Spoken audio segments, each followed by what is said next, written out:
Okay, ladies and gents, so today is a pretty sad day to be a football fan because the legend Gerd Muller has passed away at the age of 75, and, me being a Bayern Munich fan, I felt compelled to make this type of video just to, send out my condolences to Gerd Muller's family, and just to keep his legacy alive. Because what people don't understand is just how good Gerd Muller was, because today's football generation, in my opinion, I don't know if today's football generation ever heard of the term Gerd Muller. When they hear the word Muller, they might think of Thomas Muller, but, there was another Muller during the 1970s and 80s that just completely, tore up the football world, and his name was Gerd Muller. I think Gerd Muller was like one of the first football players to modernize, the striker position and all that stuff, and just, modernize the whole goal poacher position in football. Because with Gerd Muller, man, he was just one of those type of strikers that you just couldn't stop at all. I mean, he was a big crucial part of Bayern Munich's 1970s success, and just a big part of Bayern Munich's 1970 winning teams. And despite Gerd Muller and Johan Cruyff meeting each other in the 1974 World Cup final, I think it would have been very fun,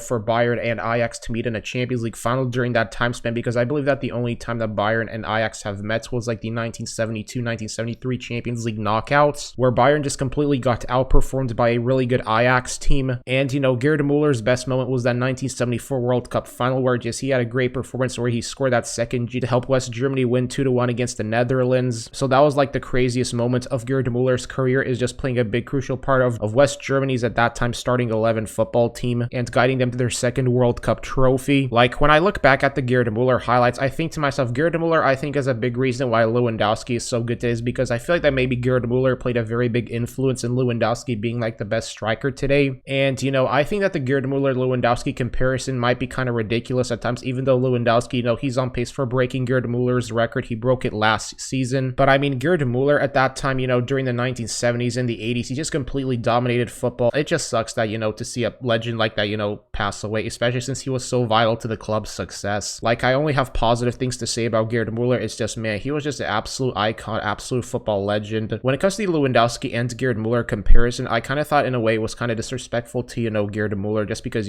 comparing today's football players with football players from the past might be kind of ridiculous at times, in my opinion, because the question you have to ask yourself is, would today's football players have that same level of success that other football players had during like the 20th century, during the 1980s, 70s, when football was played way differently compared to nowadays, or no? But it sucks that Gerd Muller has left us, just absolute icon, and just his movement on the ball. I never get tired of watching Gerd Muller's highlights. I'm gonna tell you that, I mean, whenever, I feel like I'm really bored at times, I just look up Gerd Muller's highlights just to remind myself how good he really was. Because I think that, today's football generation needs to know about Gerd Muller and just realize just how good he was. Like, seriously, people just don't understand just how incredibly talented on the ball Gerd Muller was in his prime. So that's the video here, ladies and gents, and Gerd Muller, may he rest in peace.